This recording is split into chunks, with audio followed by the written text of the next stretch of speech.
내년 초중반서부터는 이제 본격적인 대세 하락장이 이제 주요 고평가된 지역에서 나타날 예정입니다.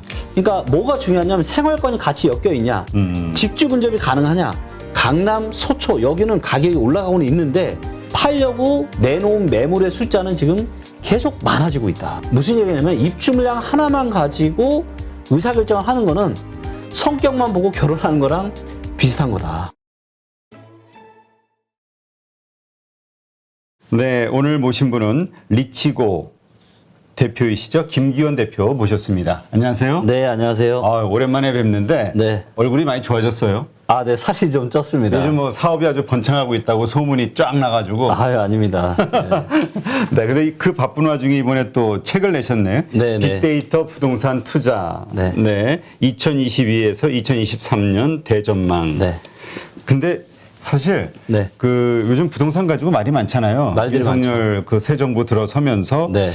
부동산 가격이 뭐 다시 움직이고 있다 이런 얘기도 있고 또 떨어지고 있다 이런 얘기도 있고 네. 서로 다른 이야기가 서로 들려가지고 예. 좀 헷갈리긴 한데 네. 책에서도 지금 부동산 시장이 변곡점에 도달했다 이런 네. 얘기를 하네요. 네, 어떤 네. 의미입니까? 네, 이제 제가 제 두 번째 책이 이제 21년 1월 달에 출간이 됐었는데요. 이제 그 책의 이제 주 내용은 이제 서울이나 대구 등 고평가된 부동산 지역에 2021년 하반기와 2022년 상반기 어느 즈음에 변곡점이 올 거다라는 게 이제 주 내용이었었고요. 그리고 이제 10월 9일 날 제가 제 블로그에 그 변곡점이 드디어 왔다라는 이야기를 했었고, 이제 이 책에서 이제 이야기하는 거는 이제는 지금의 상태는 어떤 상태냐면 하락 변곡점, 하락 변곡점이다 보니까 어떤 상승과 하락에 대한 이런 논란이 굉장히 많은 거죠. 그리고 이제 아마도 빠르면 올해 여름, 가을이나 늦어도 내년 초중반서부터는 이제 본격적인 대세 하락장이 이제 주요 고평가된 지역에서 나타날 예정입니다. 주요 고평가 예정이라면 서울을 얘기하는 건가요? 아니면 그렇죠. 서울하고 일부 경기, 그 다음에 그렇죠. 신도시들, 예, 뭐 대구, 광교 이런데. 네네, 대구, 대전, 뭐 부산. 그러니까 사실은 이게 코로나로 인한 엄청난 유동성, 그 다음에 초저금리, 그리고 거기에 임대차 3법까지 사실 이게 없었으면 이렇게까지 오를 일은 없었거든요, 원래는. 근데 이런 그 누구도 예상하지 못한 이런 두 가지 코로나와 임대차 3법 때문에 엄청나게 급등을 했던 거고요. 그리고 이런 것들이 이제는 뭐 여러 가지 코로나의 이런 후폭풍들이 계속 다가오고 있잖아요.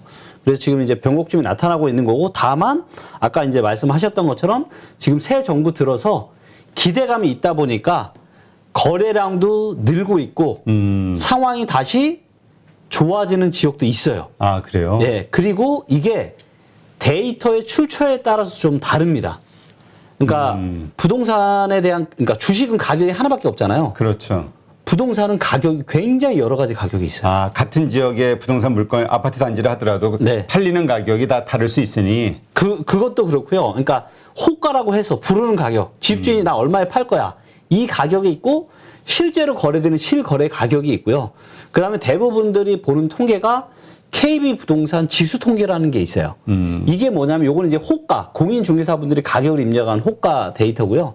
그 다음에 실거래된 가격을 위주로 또 지수 통계를 만드는 한국 부동산은 데이터. 그래서 이 데이터의 출처가 어디냐에 따라서 현재 부동산 시장이 상당히 많이 다르게 보이는데, 그럼에도 불구하고 강남, 소초 좀 비싼 아파트들 있죠. 이쪽 동네는 확실하게 지금 다시 좋아지고 있어요. 네. 그렇군요.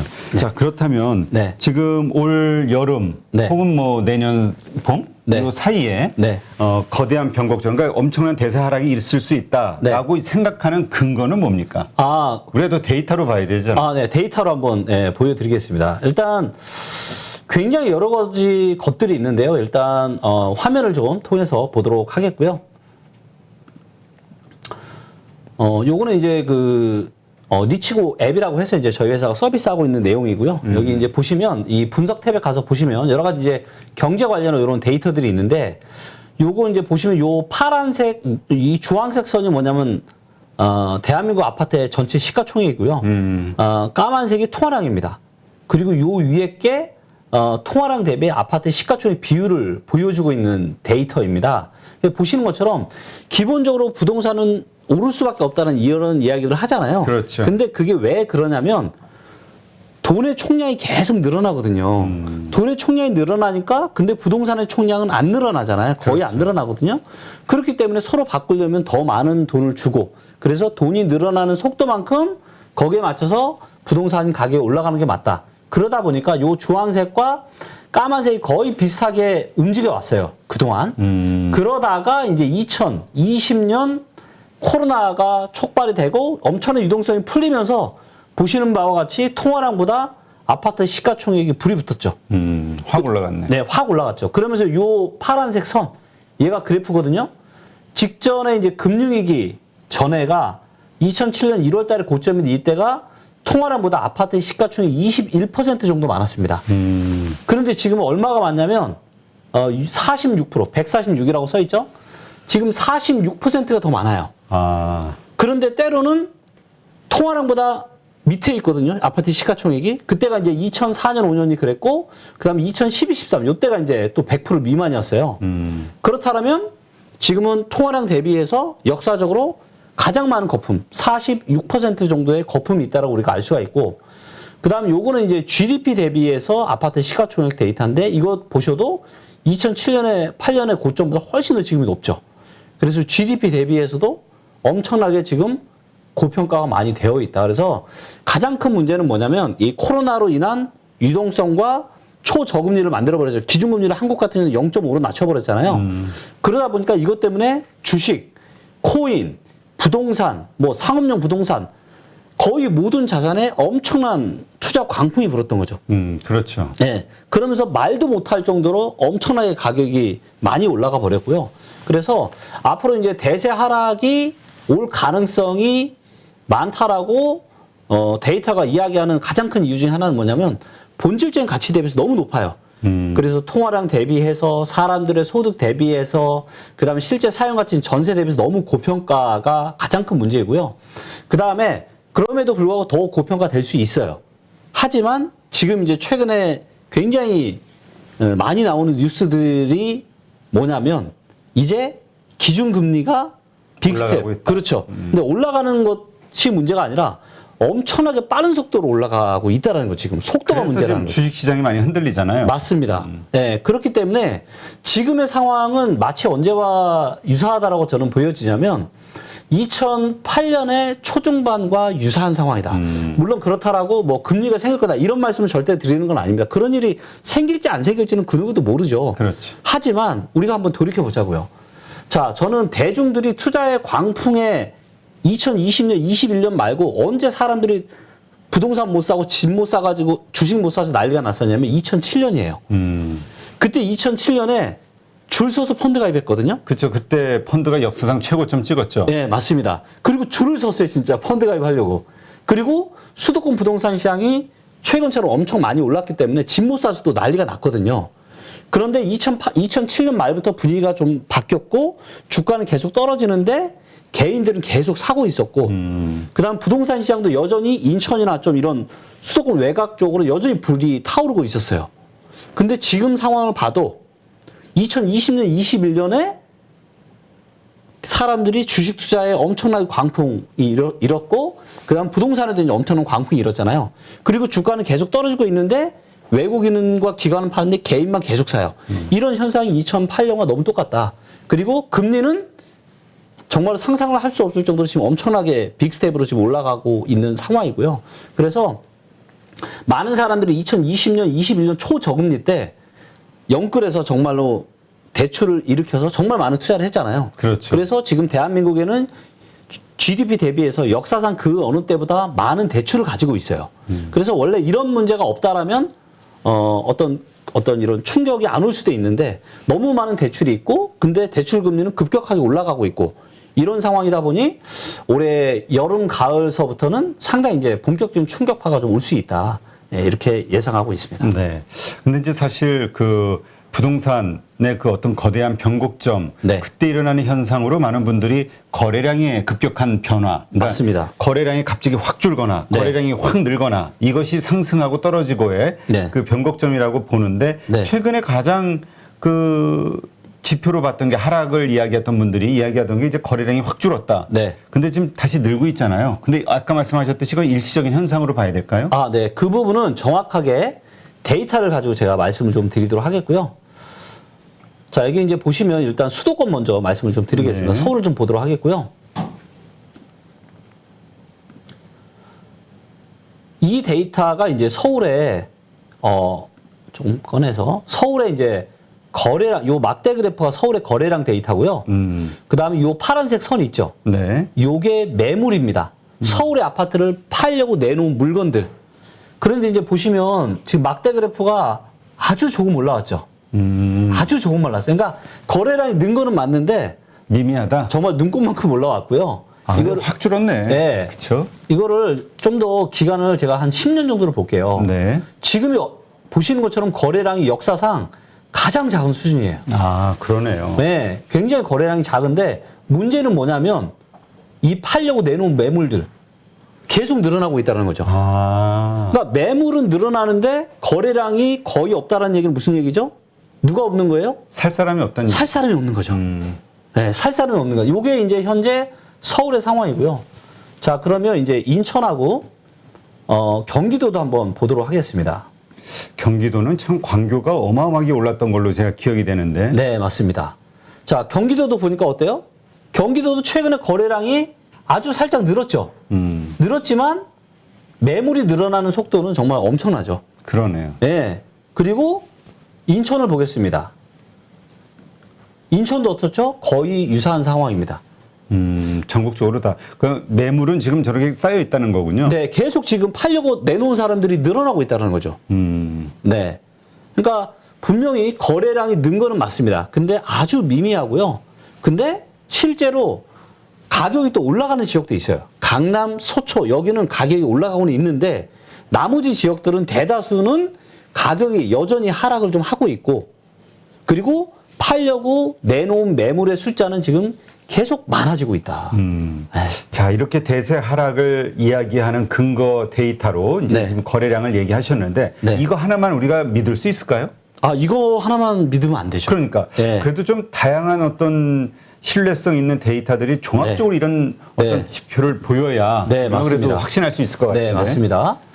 자, 그러면 이제 지역별로 한번 분석을 좀 해보도록 하겠습니다. 요 데이터는 이제 뭐냐면, 이 투자 점수라고 하는 건데요. 이게 뭐냐면 사실 이제 부동산의 가격에 영향을 미치는 데이터가 굉장히 많습니다.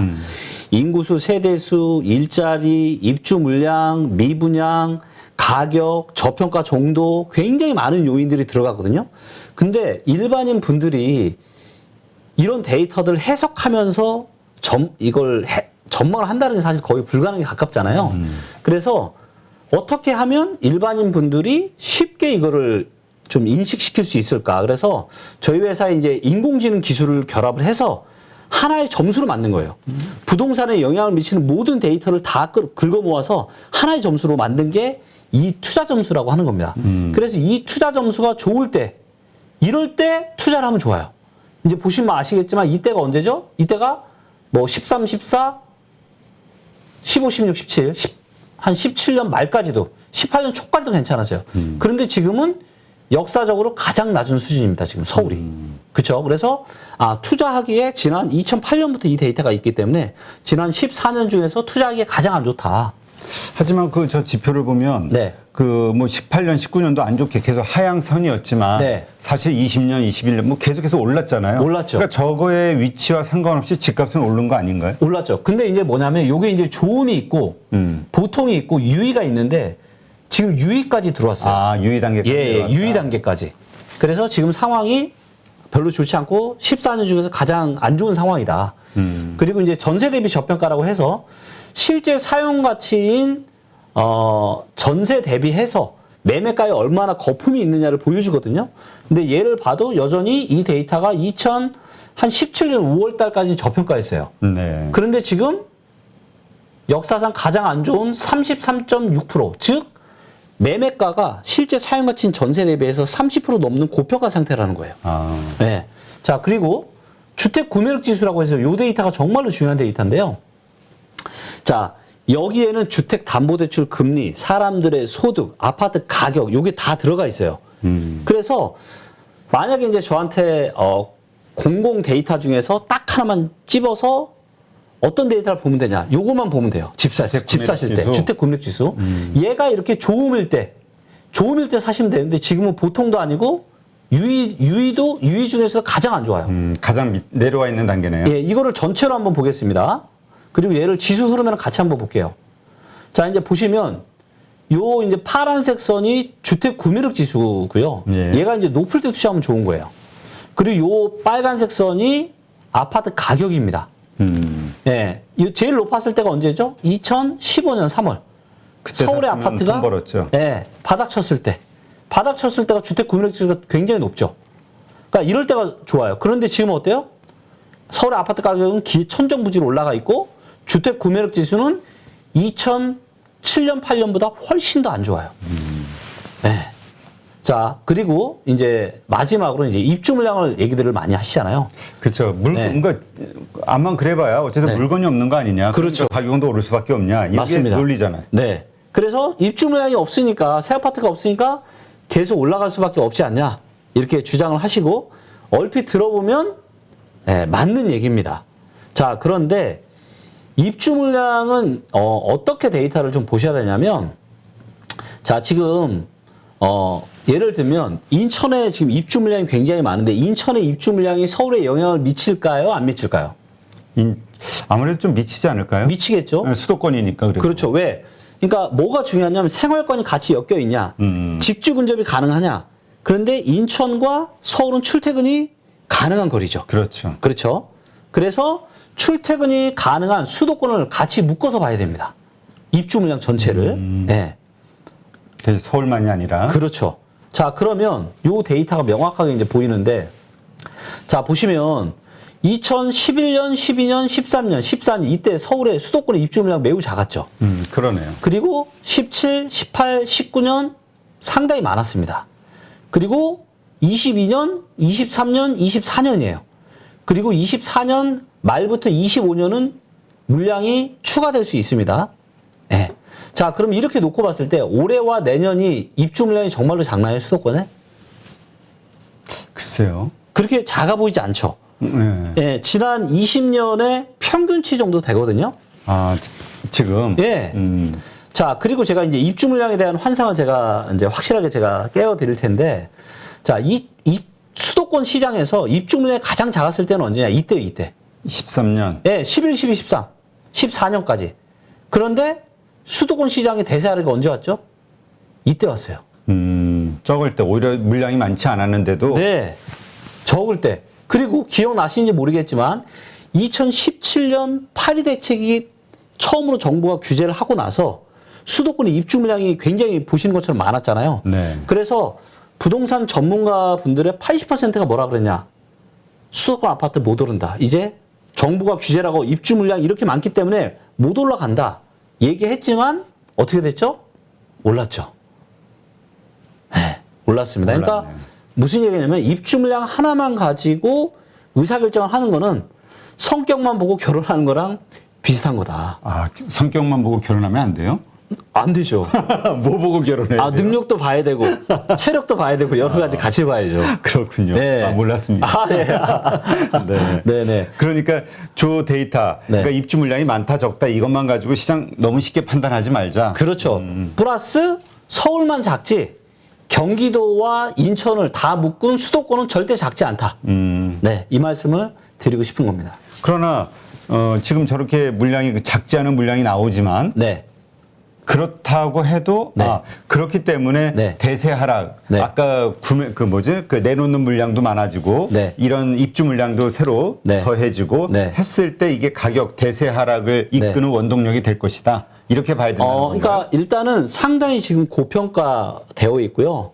그리고 금리가 계속 올라가다 보면 사람들이 사질 않잖아요. 팔려고 내놓은 물량은 엄청 많아지고 있는데 그렇죠. 팔지를 못하잖아요. 그런데 데이터를 보면 호가가 아직 안 내려가요. 왜냐하면 그동안은 계속 오르기만 하다 보니까 집주인들이 가격을 원래는 좀 내렸는데 이번에 새 정부 들어서면서 다시 지금 거들면서 호가 데이터가 올라가고 있거든요.